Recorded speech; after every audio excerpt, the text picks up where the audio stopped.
لیاقت town میں director sanitation محمد ناصر خان یقینی طور پر گلی محلوں کاروباری علاقوں میں جہاں صفائی ستھرائی کا کام کر رہے ہیں وہیں پر لوگوں کو صاف ستھرا ماحول فراہم کرنے کا جو دعویٰ تھا اس کو یقینی طور پر محکمہ سینیٹیشن عملی طور پر حرکت میں ہے۔ سینیٹری ورکرز جو کہ عید الاضحیٰ کے بعد سے مسلسل کاموں میں مصروف عمل ہے، آج بھی صبح ہی نکل جاتے ہیں تاکہ کاروباری علاقوں کو صاف ستھرا ماحول فراہم کر دیا جائے۔ اس کے ساتھ ساتھ گلی محلوں، شاہراہوں، پارکوں، ہسپتالوں، امام بارگاہوں، مساجد کے اطراف بھی صفائی ستھرائی کا کام جاری ہے۔ ڈائریکٹر سینیٹیشن محمد ناصر خان جہاں موجود ہیں وہیں انسپکٹر اعظم اور اس کے ساتھ ساتھ ڈائریکٹر پارک ریحان ہمدانی بھی آج موجود تھے اور یقینی طور پر صفائی ستھرائی کے کاموں کا جہاں یہ خود معائنہ کر رہے ہیں، مانیٹرنگ کر رہے ہیں تاکہ لوگوں کو ایک صاف ستھرا ماحول فراہم کیا جا سکے۔ اور لیاقت ٹاؤن کے لوگوں کو جہاں صاف ستھرا ماحول فراہم کرنے کے لیے سینیٹیشن محکمہ حرکت میں ہے، وہیں پر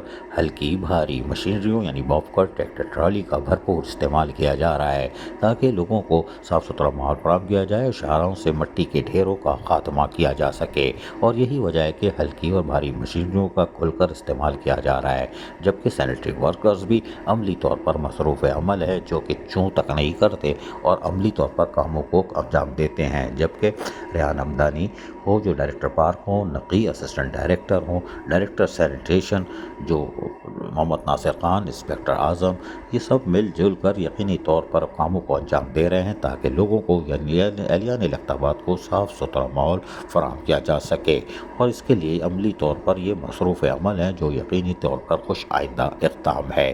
تاکہ لوگوں کو جو صاف ستھرا ماحول فراہم کرنے کی ذمہ داری ہے اس کو پورا کیا جا سکے۔ اور یقینی طور پر لوگ بھی، علاقہ معززین بھی مطمئن ہیں کہ چلو اب کوڑا کرکٹ کا خاتمہ ہو رہا ہے، ایک صاف ستھرا ماحول مل رہا ہے جس سے اہلیان لیاقت کو سکون ملے گا۔ عزیز عارف، KBS بلدیاتی نیوز، کراچی۔